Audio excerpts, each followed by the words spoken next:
Halo guys, kita ketemu lagi di Facebook. Apa kabar semuanya? Selamat sore. Kira-kira di sore hari ini adakah teman-teman yang sedang tidak beraktivitas, mungkin sedang melakukan jeda karena aktivitas yang rutin atau padat hari ini? Whatever, saya ucapkan selamat datang di live streaming pada malam hari ini, dan semoga apa yang teman-teman Facebook lakukan pada hari ini benar-benar bisa lancar dan sesuai dengan apa yang diharapkan oleh teman-teman semuanya. Jadi kita ketemu lagi di live streaming pada sore hari ini. Ini dia, kenapa ada orang benci sama MLM? Ini topik yang hot kayaknya, topik yang hot yang mau kita angkat ya teman-teman sekalian. Oke, teman-teman sekalian, topik pada sore hari ini kita membahas tentang, ulangi ya, kenapa ada orang benci sama MLM. Nah, sekarang apa sih yang bikin orang benci sama MLM? Dulu juga saya benci sih sebenarnya, benci, ilfeel, ya gitulah ya. Jadi kenapa ada orang benci MLM? Karena gini loh, orang itu gini. Yang pertama adalah mungkin di Indonesia ini kurangnya distribusi informasi tentang MLM teman-teman sekalian. Kenapa? Karena sebetulnya MLM itu menurut saya adalah sebuah industri ya, sebuah industri yang memang ada sudah sejak lama di Indonesia. Nah, lalu yang lebih spesifik lagi, kenapa orang itu benci sama MLM seperti dulu saya benci sama MLM. Jadi ada kesimpang siuran tentang informasi dan data yang didapatkan oleh banyak orang tentang apa itu MLM, seperti apa MLM, dan seperti apa sih industri MLM. Lalu sayangnya banyak orang pelaku MLM itu lebih fokus terhadap informasi yang sifatnya menceritakan tentang yang namanya keuntungan. Tapi menurut saya juga itu juga tidak bisa dijadikan satu ketidakseimbangan teman-teman sekalian. Kenapa? Karena ya namanya bisnis, mungkin orang sedang melakukan penawaran proyek yang namanya bisnis, pasti membicarakan yang namanya benefit atau keuntungan. Apa yang akan didapat, proyeksi income-nya seperti apa, lalu rencana income yang ingin didapatkan seperti apa, lalu perhitungannya seperti apa. Nah, cuma kadang ada yang kebablasan, wajar. Kenapa? Karena menurut saya lagi-lagi sudut pandang. Jadi kita bicara tentang sudut pandang. Jadi kalau ada sudut pandang yang berbeda di antara kita, don't worry, be happy teman-teman sekalian. Karena sudut pandang itu luas. Setiap orang bisa melihat dari sisi manapun tentang industri multi-level marketing, teman-teman sekalian. Tetapi kenapa hari ini kita membahas tentang topik kenapa ada orang benci sama MLM? Tadi, karena ada perbedaan sudut pandang. Satu sisi ada orang yang melihat sudut pandang tentang industri MLM itu memang dari orang-orang yang mungkin tidak luas kompetensinya untuk membicarakan tentang konteks dari industri MLM tersebut, teman-teman sekalian. Satu sisi juga ada orang yang terlibat di industri MLM yang memang mereka mendapatkan sebuah edukasi yang lengkap tentang apa itu industri multi-level marketing. Nah, tetapi fenomena orang benci sama MLM ini bukan karena juga informasinya. Ada juga mungkin orang yang terlibat yang mirip, saya bilang mirip industri MLM, tetapi sebetulnya bukan MLM ya. Mungkin lebih ke money game. Atau juga ada para pelaku-pelaku yang memang saya bilang oknum yang menjalankan bisnis MLM itu tidak dengan knowledge, dengan pengetahuan dan skill yang dimiliki oleh mereka saat mereka mengembangkan bisnis network marketing atau MLM. Sehingga banyak penawaran-penawaran yang mungkin dirasa kalau kita dengar itu kurang ideal pada saat kita mendengar sebuah proyek atau investasi penawaran dari yang namanya bisnis, teman-teman sekalian. Tetapi ngomong-ngomong tentang multi level marketing, teman-teman sekalian, kalau kita bicara MLM, menurut pemahaman dan keterbatasan saya selama saya menjalankan industri untuk marketing atau MLM itu adalah bagian dari industri di Indonesia atau di dunia.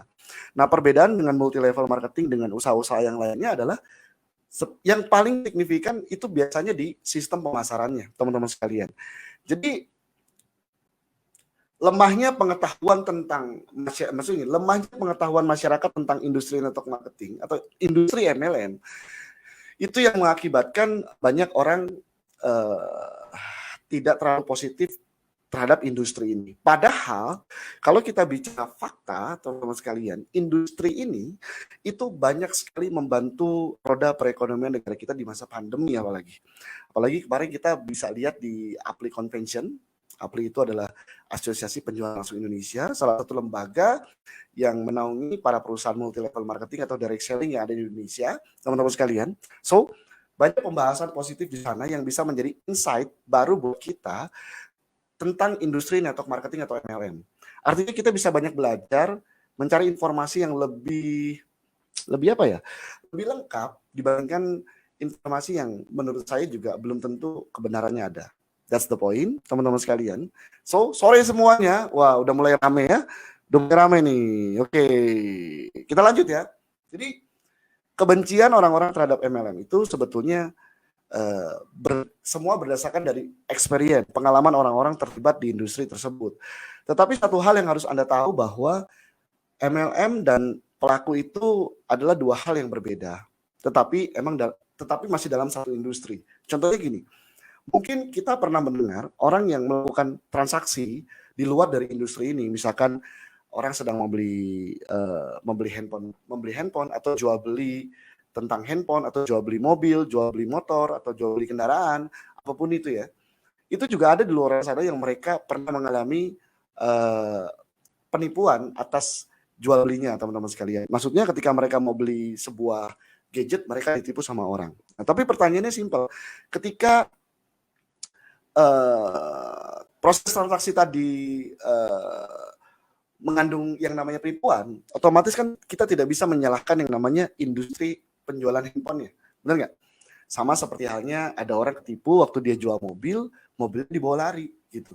Nah, apakah ketika orang jual mobil terus dia tertipu ya karena mobilnya dibawa lari, akhirnya kita harus menggeneralisasi bahwa dunia jual beli mobil itu adalah penipuan. Enggak, benar nggak teman-teman sekalian? Artinya adalah oknum yang bermain di situ. Nah, sama halnya seperti industri multi level marketing atau yang kita biasa sebut sebagai direct selling atau ada orang bilang network marketing, teman-teman sekalian. So, pada sore hari ini saya ingin membahas sebuah topik yang memang mungkin agak sedikit krusial dan mungkin banyak menimbulkan perdebatan bagi Anda semua yang hari ini ada sebagian yang positif terhadap industri ini, ada juga sebagian yang belum positif terhadap industri ini, teman-teman sekalian. Karena menurut saya industri multi level marketing atau yang kita sebut sebagai direct selling itu benar-benar salah satu alternatif pilihan. Alternatif loh teman-teman sekalian. Alternatif pilihan yang bisa kita jadikan pilihan untuk bisa memulai bisnis atau mulai mengenal yang namanya dunia usaha. Atau bagi Anda yang sedang belajar bisnis, Anda bisa mencari alternatif, salah satunya adalah industri multi level marketing, teman-teman sekalian. Nah, ngomong-ngomong tentang MLM, ya, banyak sekali, saya gini ya, karena saya terlibat di industri ini sudah lebih dari berapa tahun ya, lumayan lama teman-teman sekalian. Jadi memang situasinya di Indonesia ini, karena banyak distraction, banyak distorsi tentang informasinya, simpang siur dan lain-lain. Akhirnya juga banyak pelaku yang menjalankan bisnis ini sesuai dengan kapasitas level pemahamannya. Artinya kalau kita bicara pemahaman setiap orang, itu kan pasti beda-beda, benar nggak? Ada yang cara menawarkannya dengan edukasi, ada yang menawarkannya dengan bukti, ada yang menawarkannya dengan komisi, ada yang menawarkannya dengan strategi, ada juga yang menawarkannya dengan iming-iming dan sebagainya. Tapi terlepas dengan strategi yang dilakukan oleh para pelaku network marketing atau multi level marketing, MLM itu sendiri adalah bagian dari industri yang ada di Indonesia, teman-teman sekalian. Artinya, sebetulnya kalau kita mengenal lebih jauh, lebih banyak, dan mau lebih mendengarkan apa itu tentang industri network marketing atau MLM, kita akan banyak mendapatkan insight tambahan untuk menjadikan sudut pandang baru terhadap industri multi-level marketing, teman-teman sekalian. Kenapa saya bisa bilang begitu? Karena sebetulnya setiap informasi yang Anda dapatkan itu juga belum tentu semuanya utuh, teman-teman sekalian. Apalagi kita bicara tentang industri multi-level marketing. Mungkin hari ini ketika Anda ketemu dengan para pelaku network marketing, para pelaku penjualan langsung, para pelaku multi-level marketing, itu pasti cara mereka mempresentasikan atau menawarkan project bisnis mereka atau produk mereka terhadap Anda atau orang-orang di luar sana, itu juga pasti tekniknya berbeda-beda. Strategi marketingnya berbeda-beda. Bahkan sistem penawarannya juga berbeda-beda, teman-teman sekalian. Itulah yang membuat akhirnya saking banyaknya perbedaan di Indonesia, di luar sana, konsep penawaran industri kepada orang-orang, itu akhirnya banyak simpang siurnya gitu, beragam segala macam dan lain-lain. Nah, yang hari ini mau saya bahas adalah tentang industrinya kepada Anda, bahwa sebetulnya multi level marketing adalah bagian dari industri. Artinya ketika Anda memutuskan untuk berbisnis di industri ini, sebetulnya banyak benefit yang bisa Anda dapatkan. Benefit yang saya maksud adalah bukan cuma komisi ya, bukan cuma keuntungan. Karena menurut saya, apapun bisnisnya, apapun pekerjaannya, apapun kegiatan yang berkaitan dengan usaha Anda, apapun itu di dunia ini, kalau Anda jalankan secara serius, Anda akan mendapatkan keuntungan, Anda akan mendapatkan benefit, Anda akan mendapatkan hasil. Terlepas itu MLM atau tidak, teman-teman sekalian. Tapi yang harus kita ketahui adalah bahwa MLM itu sendiri berbeda dengan money game, teman-teman sekalian. Nah, di luaran sana banyak orang yang menjadi korban itu karena hampir sebagian besar mereka menjadi korban di money game, bukan di MLM. Makanya kita sebagai pelaku multi level marketing juga menjadi korban atas kegiatan atau praktek money game yang ada di Indonesia, sehingga banyak orang antipati terhadap industri ini. Padahal hampir sebagian besar orang yang mungkin mengalami kejadian yang tidak enak, yang kita sebut sebagai seperti mirip bisnis MLM, itu kebanyakan mereka itu masuk ke dalam bisnis money game. Money game itu adalah permainan uang. Nah, ciri-ciri Anda bisa membedakan MLM dengan money game sebetulnya tuh di Google banyak. Anda bisa cek ya di Google, di YouTube, bahkan Anda bisa masuk ke YouTube-nya Apli. YouTube-nya Apli juga banyak tuh edukasi-edukasi tentang perbedaan antara multi level marketing, direct selling ataupun MLM. Nah, teman-teman sekalian, kenapa itu bisa terjadi semua? Kenapa Pak Dery itu bisa terjadi semua? Karena tadi kurangnya distribusi informasi terhadap industrinya. Jadi banyak masyarakat yang tidak mendapatkan informasi secara utuh tentang industri multi level marketing. Karena sebagian pelaku network marketing atau MLM sendiri juga hampir sebagian besar saya akui mereka hanya mementingkan kepentingan mereka. Artinya kepentingan mereka tuh gini, mereka ya banyak orang menjalankan bisnis MLM hanya menceritakan tentang bonus dan bonus gitu loh. Benefit apa yang Anda dapatkan ketika Anda join di bisnis ini. Itu juga masuk akal sih menurut saya. Kenapa masuk akal? Karena ya kita mau bicara bisnis kan. Kalau kita membicarakan sebuah bisnis, ada bentuk proyek penawaran bisnis, otomatis salah satu hal yang dibicarakan di dalam proyek tersebut, proyek penawaran tersebut, ya pasti tentang keuntungan gitu kan, profit gitu. Apa yang kita dapat dari apa yang akan kita kerjakan lewat project bisnis tersebut, teman-teman sekalian. That's the point. Nah, karena lebih banyak orang yang fokus terhadap menjual keuntungannya, artinya banyak orang yang tidak fokus terhadap edukasi industrinya. Sehingga banyak masyarakat yang kehilangan informasi tentang industri multi level marketing, teman-teman sekalian. Akhirnya banyak masyarakat yang lemah terhadap informasi tentang multi level marketing atau network marketing itu sendiri. Lalu fenomena orang lebih suka itu dengan yang cepat kaya tanpa kerja dan lain-lain juga masih banyak sekali di Indonesia. Artinya hal-hal tadilah yang membuat banyak simpang siur terhadap informasi apa itu multi level marketing. Nah, kenapa Pak Dery membahas hal ini, teman-teman sekalian? Sebetulnya kalau kita bicara tentang multi level marketing, ini karena kita sebutnya industri, perbedaannya di mana Pak Dery? Perbedaannya hanya yang paling signifikan adalah perbedaannya adalah ada di dalam sistem pemasarannya, teman-teman sekalian. Saya ulangi ya, perbedaannya ada di dalam sistem pemasarannya. Kenapa saya bilang ada di dalam sistem pemasarannya? Karena sistem pemasaran yang biasa dipakai oleh multi level marketing itu berbeda dengan sistem pemasaran yang biasa dipakai para pelaku usaha dengan menggunakan sistem konvensional, teman-teman sekalian.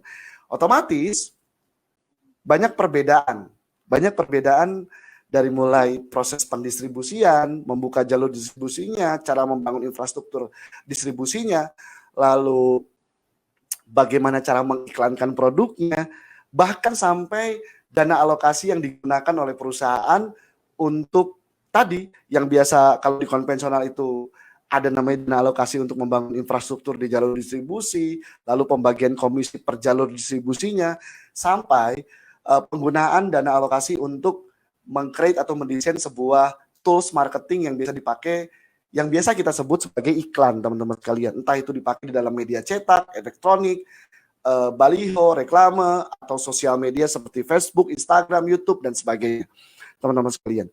Nah, di bisnis, di industri multi level marketing sendiri, karena dia sifatnya adalah langsung, artinya direct selling, penjualan langsung. Nah, sistem penjualan barangnya juga tentu melalui sistem pemasaran yang berbeda dengan konvensional, teman-teman sekalian. Dan semua dikembangkan oleh orang yang memiliki hak untuk mendistribusikan si produk tersebut, yang biasa disebut sebagai mitra usaha dari perusahaan multi level marketing. Makanya biasanya sebetulnya barang yang dijual dengan sistem penjualan langsung, teman-teman sekalian, itu punya hak distribusi, punya hak eksklusif, dan seharusnya tidak dijual di toko secara retail, bahkan di marketplace, teman-teman sekalian. Seperti gerai, toko, pusat perbelanjaan, dan marketplace dan lainnya ya, kayak gitu teman-teman sekalian. Artinya kalau ya seharusnya kita sebagai pelaku network marketing, MLM, direct selling, kenapa Pak Dery bahas ini? Karena saya juga terlibat di industri ini, saya berbisnis di industri multi level marketing, teman-teman sekalian.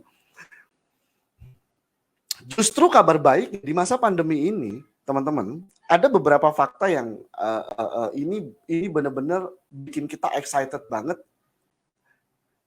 bikin kita itu semakin yakin bahwa memang industri ini adalah industri yang bisa memberikan Anda future opportunity. Future opportunity itu peluang di masa depan. Karena model sistem pemasaran yang ada di dunia sekarang ini itu sudah melalui proses modifikasi yang begitu apa ya, menurut saya begitu banyak sekali modifikasinya.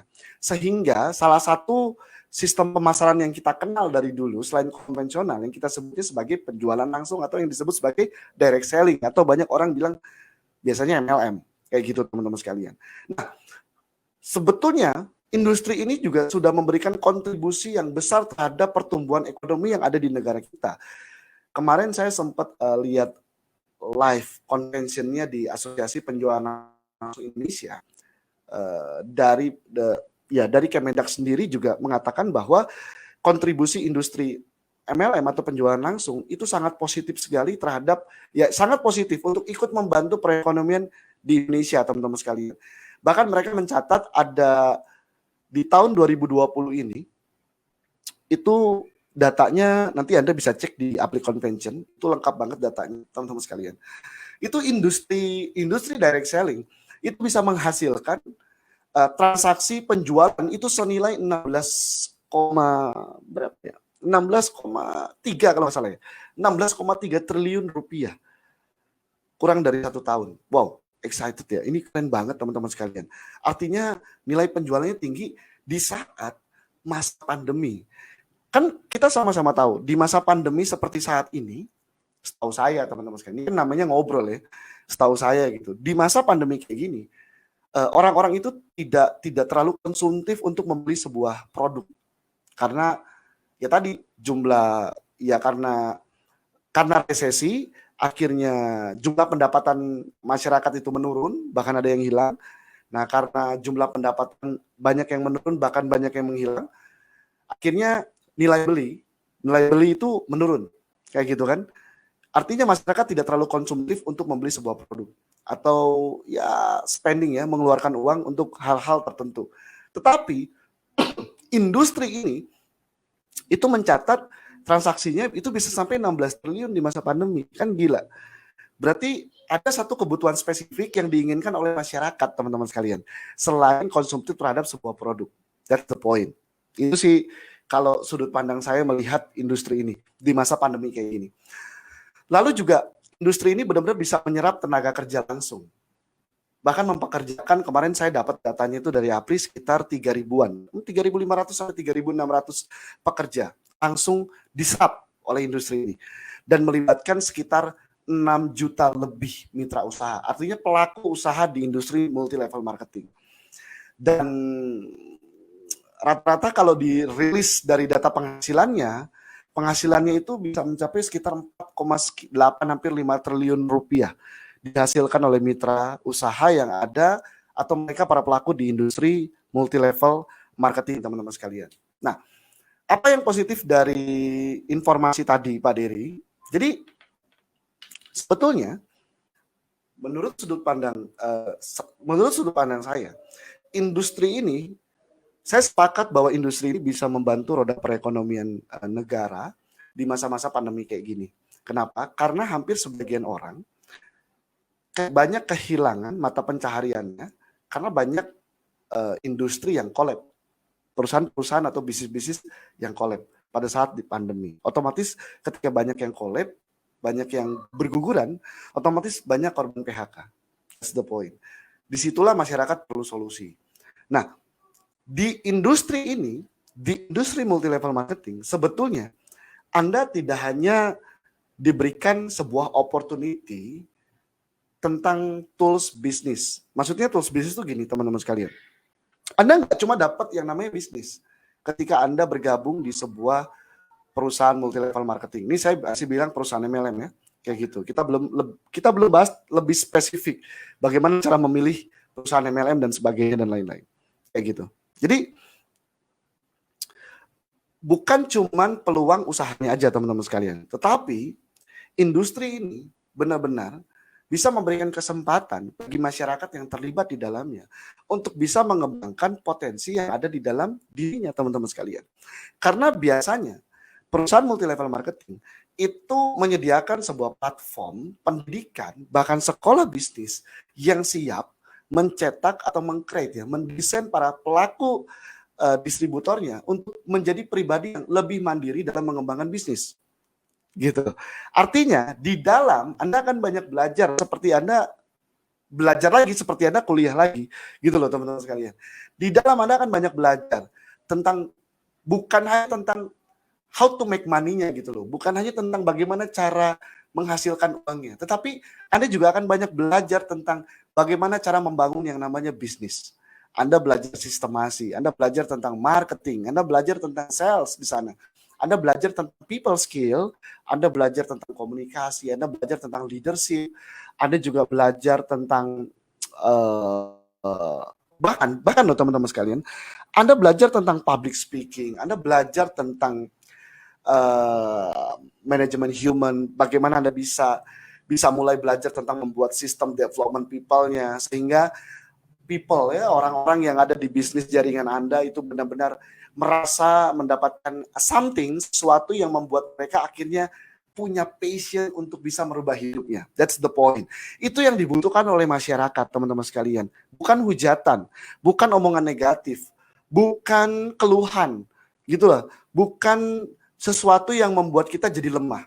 Justru industri ini bisa menguatkan masyarakat, teman-teman sekalian. Kenapa bisa menguatkan masyarakat? Karena yang saya suka dari industri ini, tapi memang tidak semua perusahaan MLM juga konsentrasi, teman-teman sekalian. Dia tidak semua berkonsentrasi untuk membuat sebuah sistem development people, artinya membuat sebuah sistem pengembangan manusianya.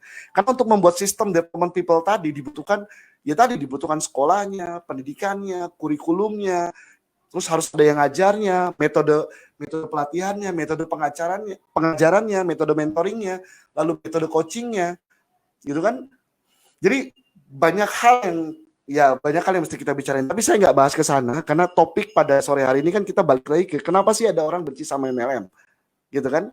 Yang pertama tadi, kurangi informasi dan edukasi kepada masyarakat tentang industri multi-level marketing. Padahal industri ini, yang tadi saya bilang, itu banyak sekali memberikan kontribusi terhadap perekonomian bahkan masyarakat. Tetapi dengan cara yang tepat, maksudnya tepat, bukan tepat sih, dengan cara yang ideal maksud saya. Ideal itu, orang itu ya butuh yang namanya bisnis. Kalau mereka mau cari bisnis, MLM bisa jadi alternatif. Tetapi, teman-teman sekalian, sebetulnya kalau Anda mau lebih dalam lagi mengenal industri ini benar-benar yang tadi saya bilang itu bisa membantu Anda dalam mengembangkan potensi yang ada dalam diri Anda. Karena kita sama-sama tahu, membangun bisnis apapun, ketika Anda punya impian untuk memiliki sebuah bisnis, yang harus Anda mulai sadari bahwa apapun bisnisnya, bagaimanapun model bisnisnya, seperti apapun kekuatan bisnis yang ingin Anda bangun, ujung-ujungnya apa? Anda harus punya knowledge dan skill. Gitu loh. Anda harus punya knowledge dan skill untuk bisa mengembangkan bisnis Anda nantinya. Nah, ketika Anda mulai berbisnis, tantangan terbesar orang-orang memulai bisnis itu adalah ya tadi, mereka juga harus mencari knowledge dan skill-nya. Artinya tidak semua bisnis yang dimulai oleh orang-orang itu memiliki platform yang lengkap untuk bisa mengakomodir kekhawatiran dan masalah-masalah yang ada tadi. Karena ketika orang memulai bisnis, yang tadi saya bilang, level pemahaman setiap orang itu kan beda-beda. Pengalaman orang itu beda-beda. Bahkan knowledge, bahkan sampai skill-nya itu juga beda-beda. Sehingga perlu ada satu metode, satu platform, satu wadah yang bisa mengakomodir masalah-masalah tadi atau yang kita sebut sebagai tantangan tadi. Nah, multi level marketing biasanya itu bisa mengakomodir itu semua. Nah, perbandingannya apa teman-teman sekalian? Karena ya tadi industri ini kan hanya bedanya di mana sih? Bedanya di sistem pemasarannya aja. Kalau Anda membangun bisnis ini secara konvensional, berarti kan biasanya ada proses tuh produk kan? Produknya diproses di pabrik. Ya, pabriknya juga harus berlisensi, nggak boleh pabrik abal-abal. Anda juga harus punya produk yang memang benar-benar punya value, punya add value yang bagus untuk masyarakat. Belum lagi Anda harus meriset produknya, Anda harus mikirin packaging produknya, Anda harus punya tim R&D-nya untuk meriset dan mengembangkan produk tersebut sehingga produk itu benar-benar punya value, punya nilai yang tinggi sekali.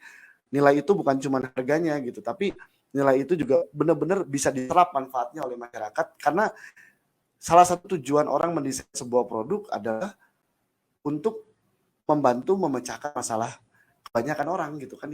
Jadi produk itu didesain karena ada masalah gitu. Ketika ada masalah baru dibuatlah produknya. Kan produk itu didesain untuk memecahkan masalah orang. That's the point. Begitu pun yang namanya bisnis gitu. Jadi multi level marketing itu didesain sebetulnya teman-teman sekalian itu untuk memecahkan banyak masalah orang-orang yang hari ini ingin memulai bisnis tapi mereka tidak punya banyak modal. Mereka tidak punya skill dan pengalaman. Mereka tidak punya mentor. Mereka tidak punya konsultan. Mereka tidak punya keberanian untuk memulai atau keberanian untuk mengambil sebuah risiko yang besar. Nah, multi level marketing itu, bisnis direct selling itu didesain untuk menyelesaikan masalah Anda yang hari ini Anda punya masalah di area itu, teman-teman sekalian. Sehingga ketika hari ini Anda tidak berani mengambil risiko yang besar untuk memulai bisnis, alternatifnya adalah bisnis direct selling. Gitu loh. Ketika Anda selain tidak punya keberanian, ketika Anda tidak punya kemampuan, Anda tidak punya kemampuan, kapasitas, knowledge, skill untuk mendesain sebuah produk, direct selling itu juga bisa jadi pilihan alternatif Anda untuk memulai yang namanya bisnis. Lalu ketika Anda juga tidak punya skill, knowledge, Anda tidak punya pengalaman, Anda harus bingung ya. Anda bingung, Anda harus diskusi sama siapa, Anda nggak punya mentor, Anda nggak punya konsultan, Anda nggak punya pelatih. Nah, bisnis direct selling, industri direct selling, itu juga bisa jadi salah satu alternatif Anda untuk memulai. Saya bilang alternatif, nggak satu-satunya teman-teman sekalian. Karena kenapa? Ketika Anda masuk ke industri tersebut, Anda udah nggak perlu pikirin tuh yang namanya produk. Anda nggak perlu pikirin untuk membangun jalur distribusi. Karena Anda nggak perlu bikin gudang di setiap wilayah. Kan kalau Anda mau ekspansi ke semua wilayah di Indonesia, Anda pengen punya bisnis yang hampir kapasitas besarnya seluruh Indonesia, ya yang harus Anda pikirin kan bukan gimana cara ngejualnya aja gitu. Anda nggak cuman harus mikirin gimana cara membuat sistem pemasarannya. Karena produk yang diproses di pabrik tadi itu kan nggak mungkin tiba-tiba ada di konsumen, benar? Tiba-tiba ada di tangan Anda. Pasti melalui proses dulu itu. Dari mulai diproduksi di pabrik, masuk ke importir atau ke distributor wilayah, dari wilayah ke kota ke agen atau ke sales, dari sales ke grosir atau dari grosir ke toko, ke warung, baru ke tangan Anda. Itu pun ke tangan Anda mengetahui yang namanya brand atau produk. Itu juga nggak tiba-tiba Anda tahu ada brand tersebut. Anda bisa tahu ada brand tersebut dijual di toko atau di warung. Itu kan pasti ada namanya proses marketing. Anda melihat yang namanya iklan, di sebuah reklame, spanduk, baliho, di TV, di radio, di YouTube, sosial media, segala macam dan lain-lain. That's the point. Nah, tidak semua orang bisa memulai untuk menjadi seorang distributor. Karena menurut saya, untuk menjadi seorang distributor, Anda perlu modal yang besar. Anda perlu punya pengalaman. Anda juga perlu mengerti sistemasi. Anda harus meng-hire karyawan dan sebagainya. Artinya, bagi Anda yang hari ini bukan nggak punya, tapi belum punya kapasitas untuk menginvestasikan uang sebesar itu dan mengambil resiko yang lebih besar, direct selling bisa jadi alternatif Anda untuk bisa memulai bisnis. Karena dengan bisnis direct selling, Anda juga akan mulai, Anda bukan cuman memulai untuk bisa menghasilkan uang aja, tapi Anda juga bisa memulai untuk mempelajari apa itu bisnis. Seperti apa bisnis, dan bagaimana cara membangun yang namanya bisnis. Seperti itu teman-teman sekalian. Anda juga tidak diajarkan bukan hanya menjual produk, Anda juga diajarkan bagaimana cara merekrut. Loh, kok merekrut Pak Dery? Loh iya, karena kalau Anda mau bikin sebuah bisnis, Anda bangun perusahaan, Anda juga kan harus punya kemampuan recruiting. Merekrut karyawan, bagaimana Anda membuat sistem rekrutmennya, membuat KPI-nya, ya gitu. Membuat metode interviewnya, bagaimana cara mengklasifikasikan dan mengkelompokkan orang-orang yang sesuai KPI dan tidak sesuai KPI. Yang sesuai KPI itu nanti diujinya seperti apa, prosesnya seperti apa, sampai diangkat jadi karyawan. That's the point. Rumit nggak? Rumit. Anda juga perlu mikirin bagaimana sistem finance, keuangan di perusahaan Anda, sistem pendistribusian juga perlu menggunakan sistem, nggak cuman ngirim-ngirim doang gitu. Anda perlu membuat sebuah metode yang bisa dilakukan oleh semua orang yang ada di bisnis Anda. That's the point. Rumit pasti rumit. Makanya tidak semua orang itu mampu, belum mampu. Tidak semua orang belum mampu untuk bisa jadi distributor. Nah, ada alternatif lain. Alternatifnya adalah industri direct selling. Direct selling ini sebetulnya Anda tuh seperti levelnya sama seperti distributor, karena langsung dari distributor tunggalnya gitu. Langsung Anda dapat langsung ketika mendaftar jadi anggota, Anda langsung dapat hak namanya teman-teman. Hak apa? Hak untuk mengedarkan produk tersebut sebagai anggota atau yang disebut sebagai distributornya dengan yang namanya ada perjanjian yang namanya komisi, kan kayak gitu ya. Ada yang namanya komisi. Jadi sesederhana itu teman-teman sekalian. Makanya sebetulnya di masa pandemi begini, bisnis yang ideal itu yang bisa Anda mulai resikonya rendah, tidak terlalu tinggi. Anda nggak perlu punya modal yang besar. Lalu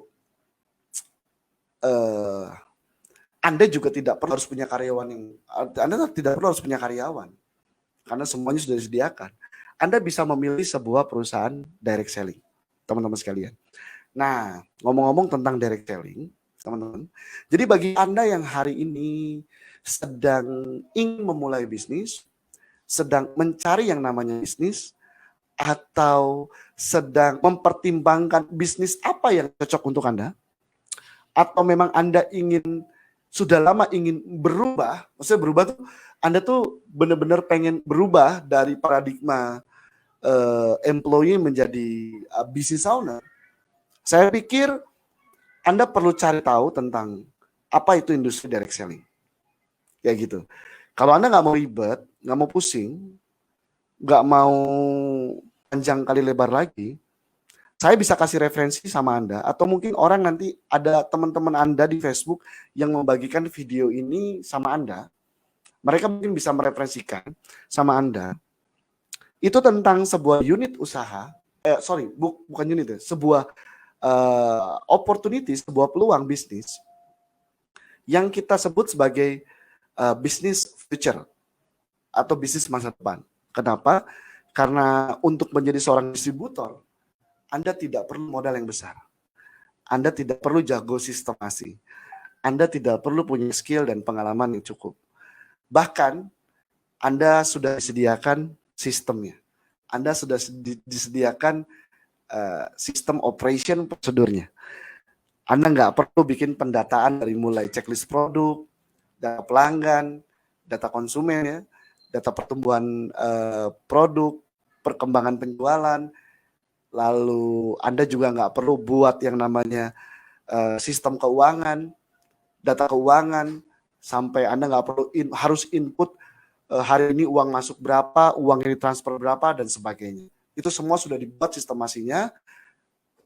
Lalu Anda juga nggak perlu harus mikirin bagaimana membuat sistem development people-nya. Maksudnya sistem development people tuh ketika Anda bangun bisnis, Anda udah nggak perlu harus mikirin tentang bagaimana cara membuat sekolah bisnisnya, platformnya, terus Anda juga nggak perlu harus mikirin tentang kurikulumnya, pendidikannya, metode pelatihannya, metode coachingnya, metode mentoringnya.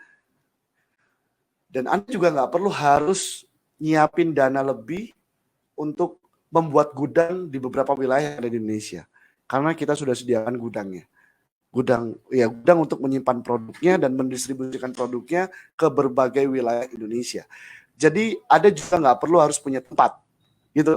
Anda nggak perlu harus punya karyawan, Anda nggak harus ngeluarin spend money, gitu. Anda nggak perlu harus ngeluarin uang untuk beriklan, bikin spanduk, buat reklame, dan sebagainya.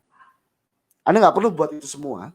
Semuanya sudah kita sediakan dalam bentuk sistem dan value ketika Anda memulai mengembangkan bisnisnya bersama proyek bisnis yang sedang kita kerjakan, teman-teman sekalian. That's the point. Tapi satu hal yang harus Anda tahu, ini juga belum tentu cocok buat Anda. Kayak gitu. Kalau Anda sukanya yang berisiko, Anda lebih suka membuat sistemasinya sendiri, Anda juga lebih suka meriset produk sendiri, Anda juga lebih suka yang modalnya besar, ini nggak bisa jadi alternatif buat Anda. Tapi kalau hari ini yang Anda pikirkan adalah bagaimana cara saya mulai bisnis dengan modal sekecil-kecilnya, tetapi pengelolaan dan pengerjaannya seperti saya memiliki sebuah bisnis atau bisnis yang besar. Yang tadi saya bilang, seperti Anda punya bisnis yang besar, Anda punya sistemasinya, ya Anda punya distribusi yang lainnya gitu. Terus Anda juga nggak mau diribetin dengan bagaimana membuat sistem development people-nya, sampai sistem recruiting-nya untuk build to tim Anda gitu, untuk membangun tim Anda. Nah, ini bisa jadi alternatif gitu. Nah, cara melihatnya gimana Pak Dery? Cara melihatnya adalah Anda bisa tanyakan sama orang yang membagikan video ini. Atau kalau Anda langsung nonton, Anda berteman dengan saya, Anda bisa inbox di Facebook saya, nanti kita akan kirimkan yang namanya link. Nah, link itu kalau diklik, Anda akan melihat sebuah bentuk proyek penawaran bisnis. Di situ kita sudah sediakan sama Anda satu paket tuh tentang penjelasan dari proyek yang sedang kita kerjakan saat ini. Artinya itu akan menghemat waktu Anda untuk bisa melihat yang namanya opportunity. Anda nggak perlu harus datang ke Bogor, ya. Anda nggak perlu harus menginvestasikan waktu lebih, menginvestasikan uang Anda lebih. Karena dengan Anda mendapatkan link tersebut, Anda sudah bisa melihat opportunity-nya. Nah, ketika Anda melihat opportunity-nya, di sana kita juga jelaskan tentang industrinya. Kenapa harus dibuat seperti itu? Dan peluangnya seperti apa? Presentasi keberhasilannya itu seperti apa di Indonesia? Market share-nya seberapa banyak di Indonesia? Lalu bagaimana sistem itu bekerja untuk Anda? Dan bagaimana cara sistem itu bisa dikerjakan lewat project bisnis yang ada di dalam modul tersebut, teman-teman sekalian. Sehingga itu bisa menghemat waktu Anda untuk melihat project bisnis. Anda nggak perlu harus investasi waktu, tenaga, pikiran, bahkan uang. Caranya gimana? Anda bisa hubungi orang yang membagikan video ini kepada Anda, atau Anda bisa inbox di Facebook saya untuk meminta linknya. Sehingga nanti kita akan berikan linknya untuk memperlihatkan kepada Anda tentang apa project bisnis yang sedang kita kerjakan. Itu alternatif. Tapi satu hal yang harus Anda tahu bahwa MLM itu adalah sebuah industri. Jadi yang namanya industri, orang masuk MLM itu latar belakangnya macam-macam. Cara orang mendidik, cara orang mengedukasi, cara orang mendistribusikan informasi di industri ini pun macam-macam. Artinya ketika Anda menemukan beberapa studi case yang berbeda, misalkan si A ini bentuk penawarannya kok gini ya, si A ini bentuk penawarannya kok gini ya, atau si A ini bentuk penawarannya kok gini ya. Itu adalah sesuatu yang sudah biasa di industri ini, teman-teman sekalian. Anda tinggal memilih bentuk penawaran yang masuk akal yang mana. Kira-kira yang masuk akal yang mana? Yang duplicable yang mana? Yang applicable yang mana? Gitu. Dan yang sederhana yang seperti apa?